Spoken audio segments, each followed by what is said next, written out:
Hey, welcome. It's Tuesday. Got a big topic to talk about, as we always do.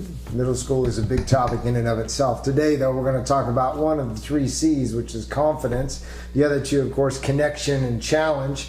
But today, confidence. And here's the issue. When you get into middle school, your child may be developing both physically and emotionally at a different rate than his or her peer group, or for that matter, the rest of the school. Because we've got kids that are anywhere from 4th grade, age 9 and 10, all the way to 8th grade, 13 and 14. So that in and of itself is a huge span. But on top of that, just the differences in physical and emotional growth over that time can be incredible. So I want to talk just to briefly share a short story with you about a little guy named Connor when he left elementary school, pretty small school, small class, been with the same peer group a number of years, only really had 2 or 3 close friends, and physically a little shorter than the rest of the guys in the class. And then of course when he moved into middle school was quickly the target of some bullying, some teasing. And so it was kind of critical that Connor find himself a peer group and restore some of that confidence that he had lost over the past couple of years. So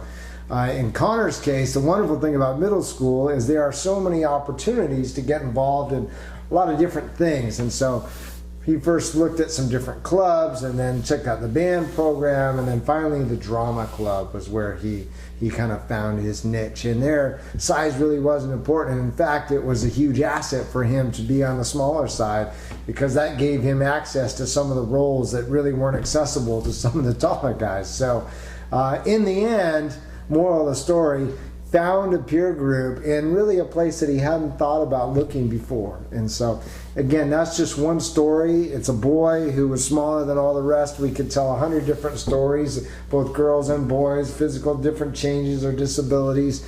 The bottom line, folks, is that the peer group is so important during the middle school years. Kids leave middle school going into high school, and they pretty much defined who they are with respect to the peers, the people they hang out with. So finding a peer group is essential. The good news is that middle school traditionally is a much larger campus, larger than elementary school, so there are more kids. And as the number of kids grow, then typically the problem of finding a peer group lessens, because more choices, right? More availability. So first step, find an activity, hopefully on campus, whether it's a club or it's something that's more structured within the confines of a class like drama or band. Maybe there's a peer group there. If there's nothing available on school site, then you've got to look outside the school day, whether that's before or after, some type of recreational activity. I don't really advocate going to the community center where kids are just in a mess. There's a group, and that's pretty much just like the school site. It's recess all the time. Try and find something that's structured.